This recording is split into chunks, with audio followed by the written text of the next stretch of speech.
Assalamualaikum warahmatullahi wabarakatuh. Waalaikumsalam warahmatullahi wabarakatuh.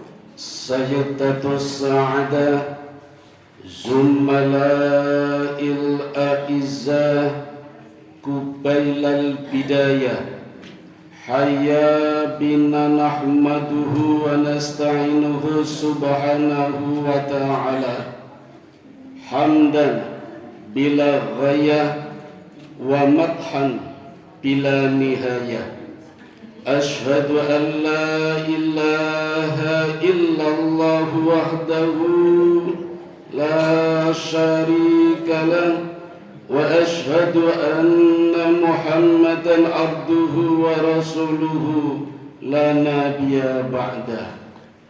Syukur alhamdulillah, monggo Bapak Ibu kita panjatkan kehadirat Allah Subhanahu wa taala.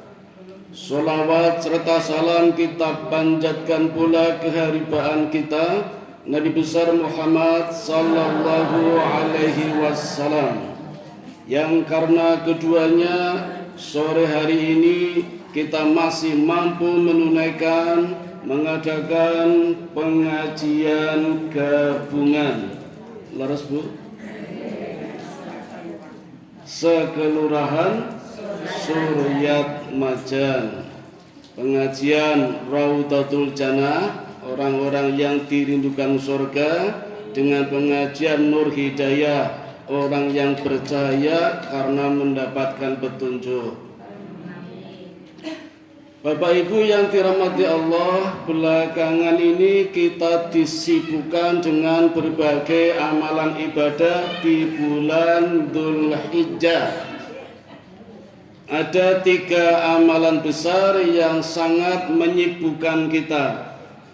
Bagi yang di tanah suci menunaikan ibadah haji, kita doakan mudah-mudahan mabrur. Amin. Yang belum sempat kemarin sudah menunaikan sahibul kurban, bahkan yang belum mampu sudah menunaikan puasa Arafah. Itu beberapa amalan yang dilaksanakan di awal, di akhir bulan Dzulhijjah, 1 dari 4 bulan yang dimuliakan Allah di luar bulan Ramadan dan bulan Syawal. Ramadan mulia, Syawal mulia. Di luar itu masih ada 4 bulan, sebagaimana Allah sebutkan di dalam surat At-Taubah ayat 36 yang disebut Ashhurul Hurum. 3 bulan disebutkan berturut-turut, Dzulqa'dah, Dzulhijjah, Muharram. Yang 1 melompat, yaitu bulan Rajab Mudar, antara Jumadil Akhir dengan Sya'ban. Rajab Mudar. Sore hari ini Bapak Ibu kita sudah berada di tanggal 16 Dzulhijjah. Nggih. Mangken dalu tanggal 17. Sebagai persiapan Bapak Ibu, ada amalan yang jarang diketahui orang yang berada di akhir bulan Dzulhijjah. Ada 4 amalan. 1, menunaikan puasa ayyamus siwad. Yang kedua muhasabah. Yang 3 zikir. Dan yang keempat membaca doa akhir tahun. Sedikitnya ada amalan yang bisa kita lakukan di hari-hari akhir, di akhir tahun Hijriyah, yaitu bulan Dzulhijjah. Jadi tengah-tengah Dzulhijjah ini kita rehat sebentar. Nanti mulai tanggal 28 Dzulhijjah kita bisa menunaikan puasa yang juga dianjurkan adalah puasa ayyamus siwad. Setiap bulan ibu-ibu kita dianjurkan menunaikan puasa 3 hari berturut-turut yang sering kita kenal dengan nama Ayyamul Bid. Niku nek di tengah-tengah tanggal 13, 14, 15. Kalau di akhir namanya Ayyamus Siwat. Tanggalnya 28, 29, 30. Kalau Dzulhijjahnya 3 sampai 30, maka dimulai dari tanggal 27 ditambah 2 hari setelahnya, yaitu 28 dan 29. Ayyamus Siwat. Siwat artinya tengah malam. Jadi namanya puasa tengah malam. Ning awan tetap poso. Orang awan mangan bengine poso. Kalau dilakukan di awal bulan tanggal 1, 2, 3 namanya Ayyamus Su'ud atau Ayyamus Sud. Nah, kemarin kita sudah sibuk sekali. Ada sunnah puasa 10 hari atau 9 hari di awal, 9 hari di 10 hari pertama bulan Dzulhijjah. Bagi yang mampu sangat dianjurkan menunaikannya. Ning pun telat karena sekarang sudah tanggal 16. Besok diniatkan ditambah puasanya, tidak cuma puasa Arafah yang tanggal 9. Itu ada sejarahnya Bapak Ibu. Makanya disebut Ayyamus Su'ud. Untuk koreksi diri kita, bahan renungan kita ada apa? Puasa di tanggal 1 sampai 9 Dzulhijjah. Tanggal 1 Bapak Ibu ada peristiwa, yaitu diterimanya taubatnya Nabi Adam alaihi salatu wassalam. Tanggal 2 Hijriah diterima taubatnya Nabi Yunus alaihi salatu wassalam. Tanggal 3 dikabulkannya doanya Nabi Zakaria. Tanggal 4 Dzulhijjah lahirnya Nabi Isa alaihi salatu wassalam. Tanggal 5 lahirnya Nabi Musa alaihi salatu wassalam. Tanggal 6 Dzulhijjah Nabi melaksanakan haji wada. Tanggal 7 ditutupnya pintu-pintu neraka selama 3 hari. Dibuka lagi berarti tanggal berapa Bapak Ibu? Tanggal 10 pas hari raya Idul Adha. Tanggal 8-nya, tanggal 8 Dzulhijjah yang disebut dengan hari Tarwiyah, kita disunahkan puasa Tarwiyah. Dalam sejarah pada tanggal itu setelah Nabi Ibrahim dan Ismail menyelesaikan pembangunan Ka'bah, merenung, berpikir, kenapa aku diminta menyembelih anakku? Itu tanggal 8. Tanggal 9-nya diwajibkan sunnah betul wajib. Diwajibkan bagi jamaah haji untuk menunaikan wukuf di Arafah, dan kita disunahkan puasa Arafah. Dan tanggal 10 hari raya Idul Adha. Itulah sejarahnya mengapa kita disunahkan puasa 9 hari atau 10 hari di 10 hari pertama bulan Dzulhijjah. Hari ke-10-nya puasanya hanya sampai pagi Bu. Baru sholat Idul Adha harus segera berbuka. Maka sholat Idul Adhanya harus lebih cepat daripada sholat Idul Fitri. Jam 6:15 sudah boleh melakukan sholat Idul Adha. Jadi 6:30 sudah boleh menyembelih. Nek jam itu kawanan. Ngapunten, saya datang ke masjid, kapan boleh kambing? Nanti jam 8, aswi banget. Padahal sunnahnya di waktu duha. Duha mulai waktu Isra. Isra itu 1 jam setelah sholat subuh. Toleransi tambah 1 tombak, jadi kira-kira jam 6:15 sudah boleh menunaikannya. Ngaten Bapak Ibu. Nah sekarang ada 10 peristiwa jenengan milih pundi. Niki nek tak sampaikan kabeh 1 jam berarti 10 jam. Singkat-singkat mawon nggih, sak tekane mawon. Jadi puasa ayyamus syuhad atau ayyamus syuhud untuk mengenang, mengevaluasi diri banyak peristiwa yang terjadi di bulan Dzulhijjah. Kita mulai yang sudah lewat dulu, kita jadikan hikmah, ambil pelajarannya untuk persiapan tahun depan. Allah engkau lali, ora apa-apa. Tanggal 1 Dzulhijjah Bapak Ibu itu tanggal diterimanya taubatnya Nabi Adam alaihi salatu wassalam. Emang punya salah apa sih kok bertobat? Kita sudah tahu kesalahannya. Dalam satu riwayat tidak disengaja, dalam riwayat lain disengaja. Nabi Musa ketika sudah meninggal dunia dikisahkan bertemu dengan Nabi Adam, kemudian terjadi debat saling menyalahkan. Nabi Musa mengatakan kepada Adam, "Ya Adam, salahmu besar sekali karena memakan buah huldi hingga kamu diturunkan dari surga ke dunia." Adam membela diri, "Ya Musa, kalau aku tidak makan buah huldi, kamu semua tidak akan pernah ada." Oh, benar nggih? Berarti memang sudah diskenario oleh Allah. Pelajaran yang bisa kita ambil adalah pertaubatannya.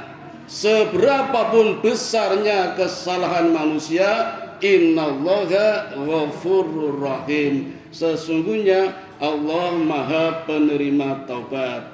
Tapi taubatnya beneran, taubatnya tidak main-main. Nabi Adam Bapak Ibu taubatnya itu 100 tahun baru diterima Allah. Emang membaca apa taubatnya? Doanya sering kita panjatkan. Rabbana dolamna anfusana wa illam taghfir lana wa tarhamna lanakunanna minal khasirin. Apa nggih? Rabbana ya Rabbana Rabbana dolamna anfusana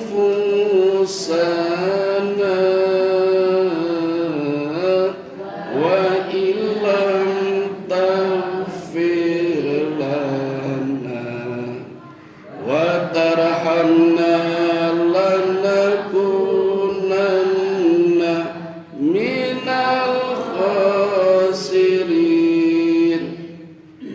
Apalah ini betul? Alhamdulillah. Dihafalkan, diingat-ingat, besok di akhir tahun akan kita amalkan. Mungkin nggih? Sekarang meluncur dulu. Itu dibaca oleh Nabi Adam setiap saat selama 100 tahun sambil menangis. Nangis Bu. Walhasil Allah terima taubatnya pada tanggal 1 Dzulhijjah dan dipertemukan kembali dengan Sayyidati Hawa, istrinya. Tanggal 2 Dzulhijjah adalah peristiwa diterima taubatnya Nabi Yunus. Emang salahnya apa Bapak Ibu? Melarikan diri dari umatnya. Dakwah nggak sabar, Nabi kok nggak sabar. Sabar janjane Bapak Ibu, tapi Allah memberikan pelajaran di sini kepada kita bahwa di dalam berdakwah harus sabar. Nah, maka ketika Nabi Yunus meninggalkan umatnya, menyerahkan kepada Allah, ditangkap oleh ikan nun. Sekarang banyak yang mencoba menafsirkan, ada yang bilang ikan paus, ada yang bilang ikan hiu, ada yang bilang ikan megalodon. Monggo terserah, sing penting iwae gede. Kalau ikan teri nggak mungkin. Itu prosesinya Bapak Ibu ketika naik kapal mesinnya kan mati, apalagi zaman dulu nggih. Maka yang harus dibuang adalah beban-bebannya, perbekalannya. Sudah dibuang semua, tinggal orangnya. Ini kan pelajaran buat kita. Misalnya panjenengan besok naik haji, pesawatnya mogok kabeh, nganggo kapal, mesinnya mati, kan resikonya tenggelam, harus dibuang semua barangnya. Barang dibuang semua masih goyang selak lelep, baru orangnya diundi. Biasanya sing lemu diki kon jemplung. Nah, ternyata gilirannya Nabi Yunus. Nabi Yunus bertaubat. Apalagi doanya nggih? La ilaha illa anta subhanaka inni kuntu minadz zalimin. Eling-eling nanti akhir tahun akan kita baca. Dua nih. Yang ketiga, tanggal 3 Dzulhijjah adalah dikabulkannya doanya Nabi Zakaria. Emang doanya apa Bapak Ibu? Doanya ingin dikaruniai anak. Umur sudah 120 tahun, istrinya sudah divonis mandul. Secara klinis tidak bisa hamil. Beda dengan Sarah, istri Nabi Ibrahim, 60 tahun belum punya anak, tapi kan nggak mandul.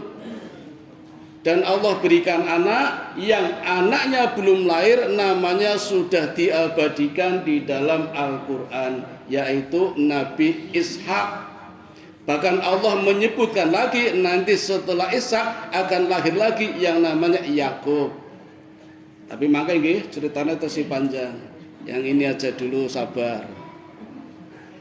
Nabi Zakaria Bapak Ibu di usia 120 tahun bermunajat, berdoa, Allah kabulkan. Doanya sambil berdiri Bu. Ketika sholat, monggo kalau mau dipraktekkan, apa ada yang belum dikaruniai putra? Yang 120 tahun ada usianya? Oh enggak ada enggak. Misalnya ada, boleh diamalkan doanya Nabi Zakaria. Doanya penggalanya doanya Nabi Ibrahim yang tadi dibaca oleh Qiraah. Ibu sinten iki? Jenengan juara pinten Ibu? Suaranya apik banget iki. Juara 3. Oh. Nek kula riyen juara 3, Bu. Ning sing melu mung 3. Dadi kalah.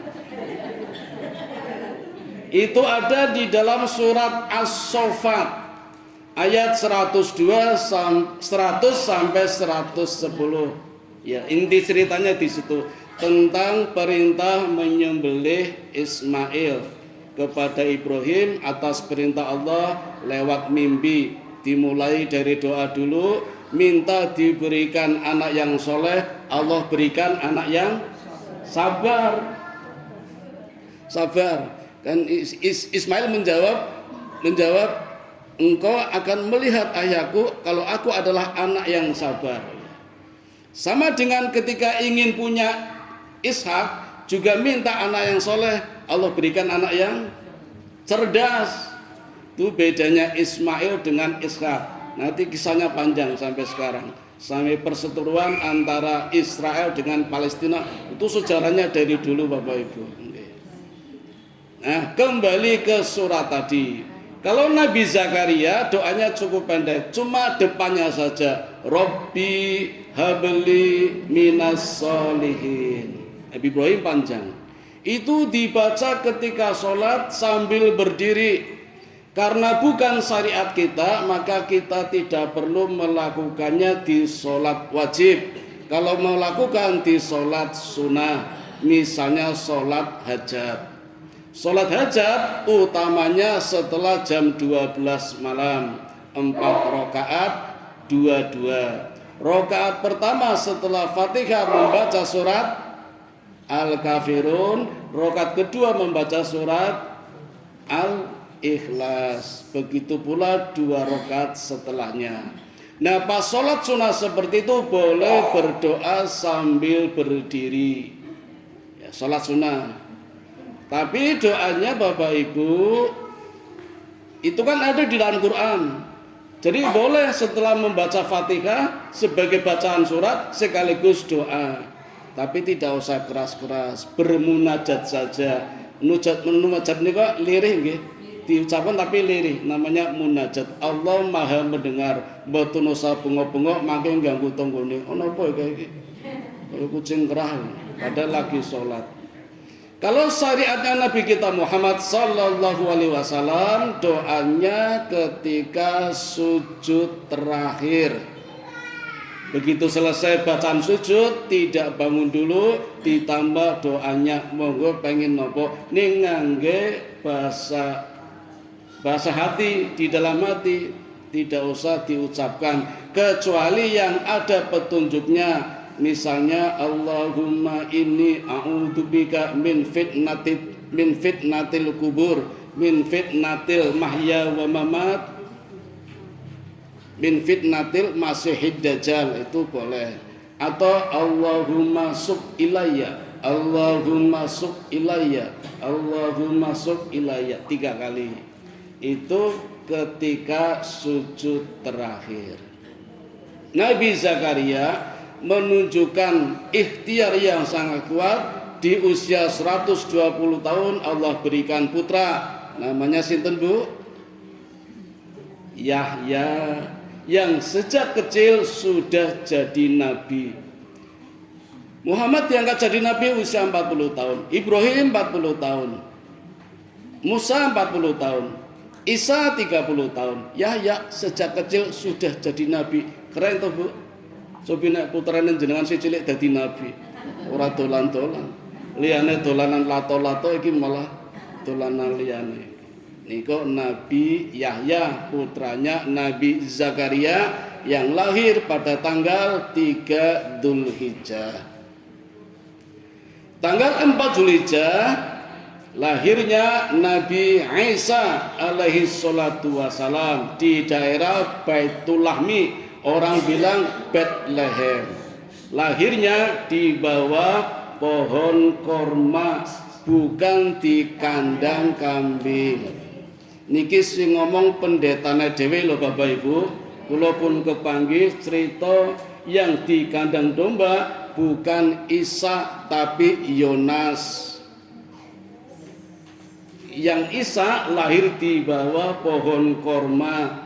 Ketika Allah memberikan ilham kepada Maryam, gerakan tanganmu menggoyangkan pohon korma, disitulah Nabi Isa dilahirkan oleh Maryam. Ujian sangat berat Bapak Ibu. Coba nggak ada suami kok bisa hamil. Nek saniki kata nggih. Niku biasa mawon niku. Malah sing jagung kathah sing nyumbang apa niku.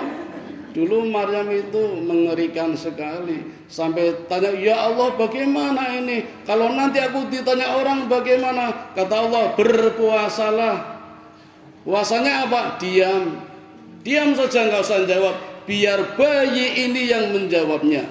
Maka setiap orang bertanya, bayi ini yang menjawab, ini Rasulullah, aku utusan Allah. Ini yang bilang siapa Bu? Nabi Isa, aku utusan Allah. Saya heran kenapa kok jadi Tuhan ya sekarang ya. Kok bisa berubah? Ada ceritanya Bapak Ibu nggih, kapan-kapan boten janji. Ini terjadi pada tanggal 4 Dzulhijjah. Tanggal 5 Dzulhijjah lahirnya Nabi Musa alaihi salatu wassalam. Tanggal 5 Dzulhijjah. Lahir dalam suasana politik yang memanas. Kebijakan Fir'aun harus dibunuh semua bayi laki-laki yang lahir dengan cara dibeleh, koyong beleh wedhus nika lho. Allah memberikan ilham kepada ibunya supaya disusui dulu baru dilarungkan ke sungai. Itu ilhamnya. Maka nanti akan bertemu dengan anaknya kembali. Coba kalau ibunya tidak memenuhi ilhamnya Allah, mungkin nggak akan ketemu. Dilalah mengalirnya sungainya itu ke istana Fir'aun. Itu kan memang benar-benar skenario Allah. Kudune kan ada nggih, kalau pengen selamat. Ini mau dibunuh malah nyangkut di sungai istananya Fir'aun. Dilalah kersane Gusti Allah yang nemu istrinya namanya Asia, bukan Aisyah nih. Benten, namanya Asia. Senang delok bayi lucu, mungil, bagus. Sebenarnya Fir'aun juga hendak membunuh itu. Penasaran, jangan-jangan ini yang besok akan meruntuhkan istanaku. Tapi karena bujuk rayu istrinya, suka kepada bayi mungil ini, selamat. Ya, itu skenario Allah yang luar biasa. Musa rewel. Banyak wanita didatangkan untuk menyusui, nggak ada yang cocok. Kakaknya Musa namanya Miryani, wonten sing padha jenenge. Melihat, lalu bilang kepada Fir'aun, saya tahu ada wanita yang cocok dengan bayi ini. Ya karuan ibunya, nggih. Ini kakaknya tahu kalau ibunya di rumah, namanya Yukabat. Yukabat, bukan Yuhamad, bukan Yujum, bukan Yunarti. Iku sing dodolan gudeg niku. Yukabat.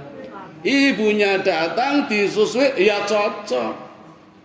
Dapat bayaran. Coba kalau tadi enggak skenario seperti ini, malah Musa sudah dibunuh. Ini Musa diselamatkan, ibunya menyusui di istana, dapat bayaran. Digaji oleh Fir'aun. Lama-lama repot, pulang datang, usul kepada raja, bagaimana kalau Musa tak bawa pulang? Dilala boleh, kontraknya 2 tahun. Ini pelajaran buat kita nih. Karena dibawa pulang, wah bayarannya tambah gede lagi. Di rumah bisa senang-senang dengan anaknya. Inilah skenario-nya Allah, sampai seperti itu. Nah itu awalnya terjadi pada tanggal 5 Dzulhijjah, lahirnya Nabi Musa bin Imran. Ada bayi lagi yang selamat sebenarnya Bu, namanya Musa bin Dhofar. Tapi kisahnya panjang nih. Nanti yang Musa bin Dhofar yang menjadi Samiri. Samiri itu yang membuat patung sapi betina itu. Ya, nanti ramai itu, kisahnya panjang sampai 6 episode. Buatan janji. Sekarang melaju yang tanggal 6 Dzulhijjah. Dibukanya kebaikan-kebaikan bagi Rasulullah Sallallahu Alaihi Wasallam. Maksudnya apa Bapak Ibu? 6 Dzulhijjah itu intinya menunaikan ibadah haji. Bagi Nabi Muhammad, haji ketika itu adalah haji wada. Wada artinya perpisahan. Haji wada adalah haji perpisahan, haji pamitan. Nabi mendapat firasat sepertinya usianya tidak panjang lagi, maka Nabi mengajak umatnya untuk menunaikan haji wada. Sebenarnya berangkatnya sejak tanggal 24 Dzulqa'dah di hari Jumat selepas waktu duhur setelah sholat Jumat. Paham betul? Di hari Jumat selepas waktu duhur setelah sholat Jumat, Nabi berangkat dengan membawa rombongan sejumlah 30.000. Sepanjang perjalanan mampir di Dzul Hulaifah, bertambah rombongannya menjadi 120.000. Bermalam di Dzul Hulaifah, kemudian sholat tahajud di malam hari, tambah lagi 120. Tadi 30 jadi 100, 100 jadi 120. Dan terakhir ketika sholat duha hendak berangkat ke Mekah, itu zamannya bertambah 140. Itu perjalanan haji wada, haji yang pertama kali sekaligus yang terakhir. Jadi Nabi seumur-umur hanya 1 kali menunaikan ibadah haji. Kalau umroh 4 kali. semuanya di bulan Dzulqa'dah. Niki wonten sing buka usaha biro perjalanan umroh. Saya ingin menyampaikan, ternyata Nabi melakukan umroh seumur hidup hanya 4 kali, semuanya dilakukan di bulan Dzulqa'dah.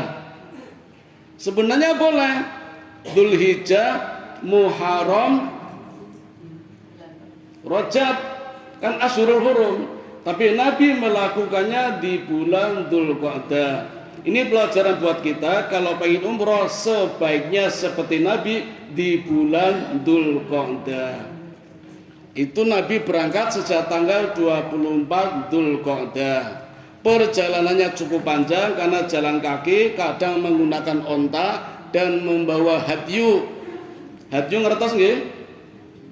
Hadyu adalah hewan korban yang benar-benar disiapkan korban yang sudah digemukkan 6 bulan sebelumnya. 6 bulan sebelumnya Bapak Ibu, kalau kita mau jadi sohibul, siapkan hewan kurbannya, digemukkan dulu sebelum 6 bulan sebelumnya. Kemarin udah terlanjur ya, besok dicoba, disiapkan, digemukkan 6 bulan sebelumnya. Di tempat kita masih ada, besok mau beleh, malam baru nyari. Golek sing kuru, bengkring, murah, nyang-nyangan.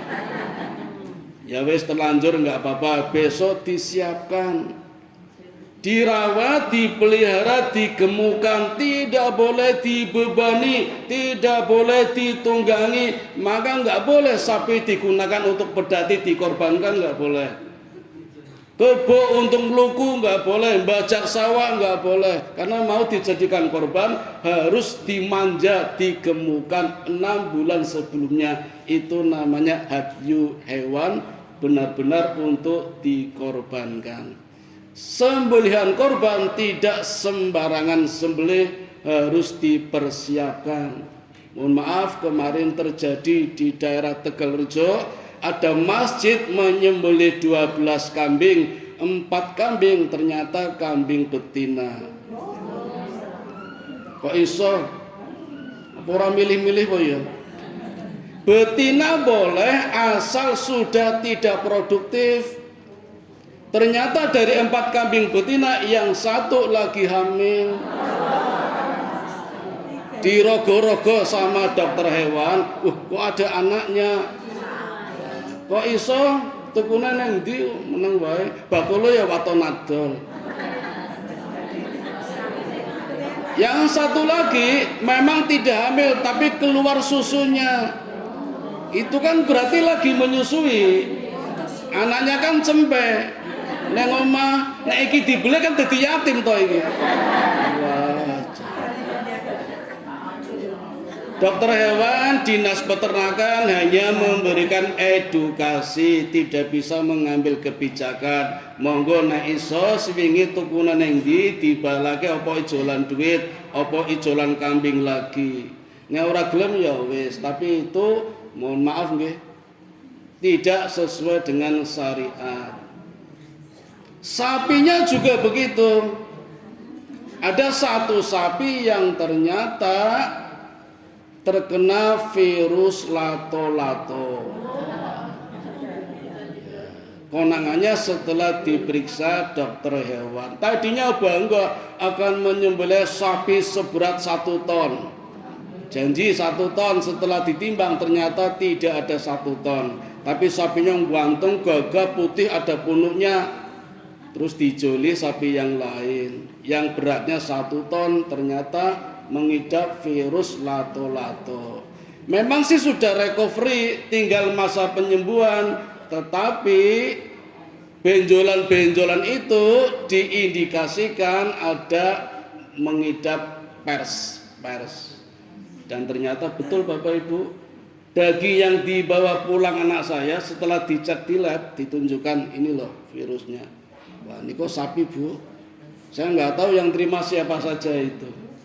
Nah, itu pentingnya hati-hati di dalam berkorban.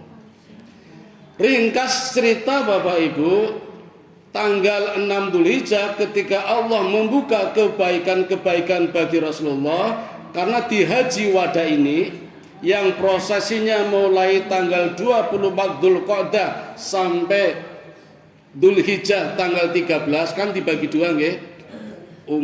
Nabi itu niat pertama kali haji ifrad pertama kalinya. Kemudian di tengah jalan merubah niat menjadi haji kiron. Nah, ketika masuk tanggal 4 Dzulhijjah, Nabi memerintahkan kepada para sahabat berniat umroh. Hajinya haji tamattu. Itu umroh dulu baru haji, namanya haji tamattu. Sahabat tidak mau semua. Ada apa ini? Disuruh niat umroh kok tidak mau. Sampai Nabi mengatakan begini, wahai sahabatku, aku yang paling pandai, aku orang yang paling baik, aku orang yang paling jujur, kenapa tidak mau mengikuti perintahku? Ternyata Bapak Ibu, ada tradisi di kalangan Arab, kalau sudah masuk bulan Dzulhijjah tidak boleh umroh, tidak boleh pakai ihram. Itu tradisi. Maka haji wada Nabi sebenarnya ingin merubah tradisi. Maka Nabi memerintahkan kepada para sahabat untuk melakukan umrah, untuk memakai ihram. Itu ceritanya Bapak Ibu.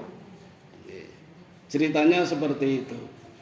Tadinya ngayal sampai Nabi mengatakan, andai saja aku boleh mengulang hajinya, andai saja aku boleh, aku ini membawa hadyu, kata Nabi. Jadi aku nggak bisa umroh, aku haji.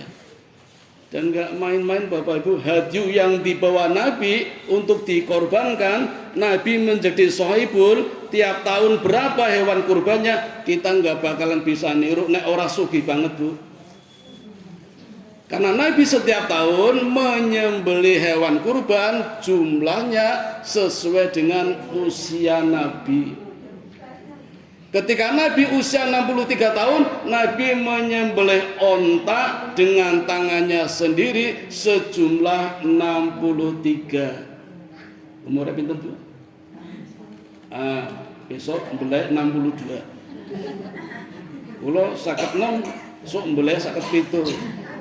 Enggak mampu nggih? Ya enggak apa-apa. Kalau enggak mampu ya enggak apa-apa. Wedhus siji, sapi dibagi 7, onta dibagi 10. Ini mboten ngarani nggih. Yen kula mboten sing ngarani. Wonten simbah-simbah, Pak Fatudin, aku urun saged ya. Aku urung iso jadi sohibul lah. Aku urun saged ya. Ning dicatat aku njaluk daging, ati, buntut. Kok ngarani? Mbok tumbas teng pasar mawon entuk saged. Niki mboten korban lho Bu, mboten sohibul, latihan tak tampi ning sesuk ngapunten kudu penuh latihane saniki, sesuk bener-bener korban, ora usah ngarani. Wonten sing ngarani kula njaluk kepala sapi, lho kok njaluk pripun neh? Wong 7 kok.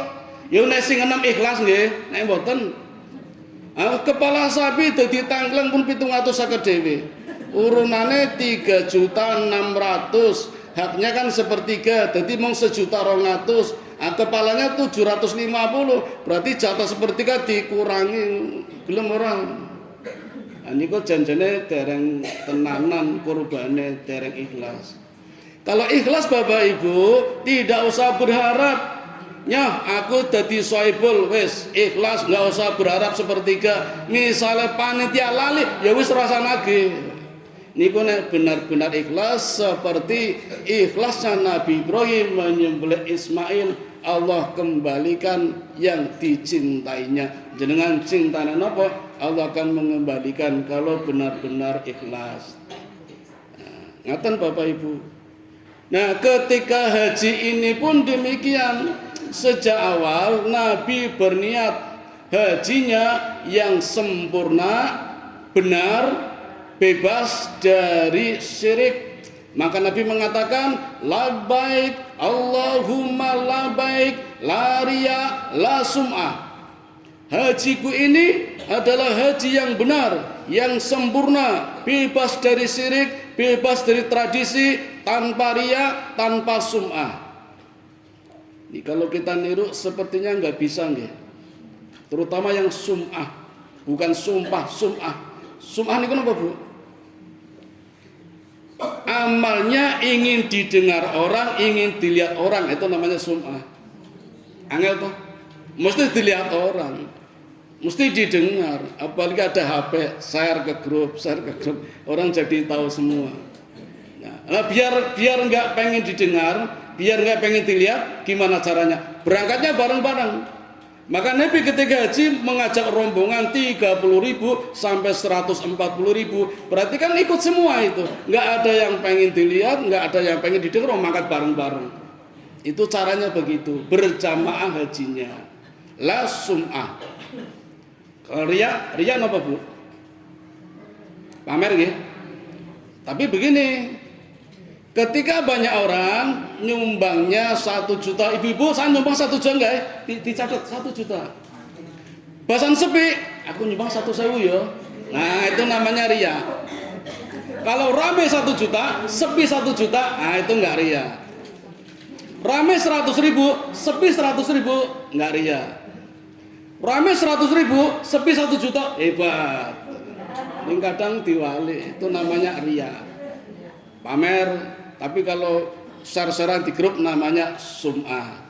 Jadi Nabi melakukan haji wada itu ingin menunjukkan kepada umatnya, inilah haji yang benar-benar haji sempurna, benar, bersih dari syirik, bebas dari tradisi, dan tidak ada riya, tidak ada sum'ah. Maka kalau bisa melakukan seperti ini, kata Nabi, hajinya mabrur. Mabrur itu dari kata birru. Al biru manit tako. Lambangin apa Bu ayo? Teng Muhammadiyah wonten niku. Di dalam Quran, lan tanalul birra hatta tunfiqu mimma tuhibbun. Belum dinamakan kebaikan kalau belum memberikan sebagian yang dicintainya. Jadi haji mabrur artinya haji yang pulang dari tanah suci mampu menghadirkan amalan-amalan baru yang belum pernah. Jadi kalau pulang haji amalannya sama seperti sebelum haji, itu belum mabrur, baik jumlahnya maupun kualitasnya. Biasanya infaknya 100, berhaji tetap 100, itu belum mabrur, harus lebih banyak jumlahnya, kualitasnya juga. Jadi amalannya biasa itu belum mabrur, apalagi turun itu madud berarti, atau matruk, hajinya tertolak. Eman-eman 500 juta, 200 juta, 10 juta, 40 juta. Maka betul-betul harus dipersiapkan, sehingga wajibnya haji hanya 1 kali. Ketika haji pun Nabi mengatakan, wahai istri-istriku, sekali saja kalian haji, berikutnya lazimkan di rumah. Artinya apa? Haji berikutnya kalau pengen cukup di rumah saja. Caranya dipasang sajadah gambar Ka'bah. Wonten karpet-karpet Ka'bah tuh. Nah, dipasang di tembok, jadi nek kangen dipandeng karo talbiyah napa diraba-raba, itu namanya lazimkan di rumah. Nabi pesan begitu kepada istri-istrinya. Jadi waktu haji wada Bu, Nabi itu mengajak semua istri-istrinya. Dan ketika nyembelih Nabi bilang, ini Aisyah sohibul sapi 1 untuk Aisyah, Zainab 1 sapi, Saudah 1 sapi. Boten sapi dibagi 7, boten. Tapi 1 sapi. Nah, hebatnya lagi Nabi kita sesuai dengan umurnya. Nah, terus jam pinten ya Bu? Oh, sampun nggih. Sampun nggih. Tadi sampai 7 ya, dibukanya kembali pintu-pintu neraka. 8 tarwiyah, 9 arafah, 10 idul adha. Maka itu dulu Bapak Ibu yang dapat kami sampaikan. Mohon maaf, kesimpulannya nggih, nanti di akhir bulan Dzulhijjah Mari kita coba melaksanakan puasa ayyamus siwak. Lihat kalender dulu. Kalau Dzulhijjah sampai 30 mulai tanggal 28. Kalau hanya 29 mulai tanggal 27. Kemudian di hari akhir pergantian tahun nanti mengadakan muhasabah, evaluasi diri, bisa mandiri, bisa berjamaah. Kalau mau berjamaah berarti di masjid, kalau sendiri di rumah, di ruang tamu atau di kamar. Membaca doa-doa tadi, doanya Nabi Adam, doanya Nabi Yunus, doanya Nabi Zakaria, doanya Nabi Musa. Banyak sekali nggih. Itu menggunakan bahasa Arab, bahasa Quran. Setelah itu baru pakai bahasa Indonesia, mengevaluasi diri kita, kesalahannya apa saja. Itu namanya muhasabah. Kemudian setelah itu dzikir, ada dzikir nggih. Dan yang keempat membaca doa akhir tahun. Jadi ada 4 amalan yang dapat kita lakukan di hari-hari akhir, di bulan terakhir, di akhir tahun. Mengatakan Bapak Ibu yang dapat kami sampaikan, mohon maaf kalau ada kekeliruannya. Kami kembalikan kepada pembawa acara. Assalamualaikum warahmatullahi wabarakatuh. Waalaikumsalam warahmatullahi wabarakatuh.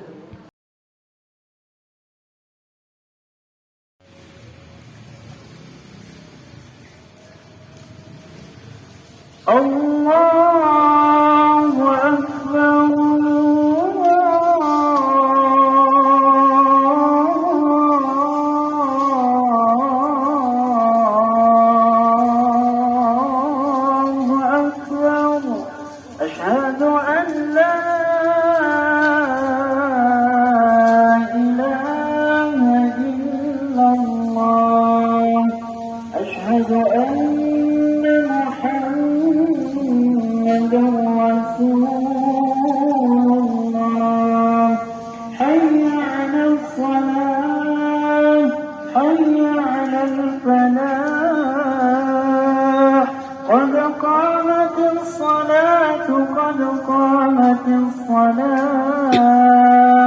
Allahu Akbar, Allahu Akbar.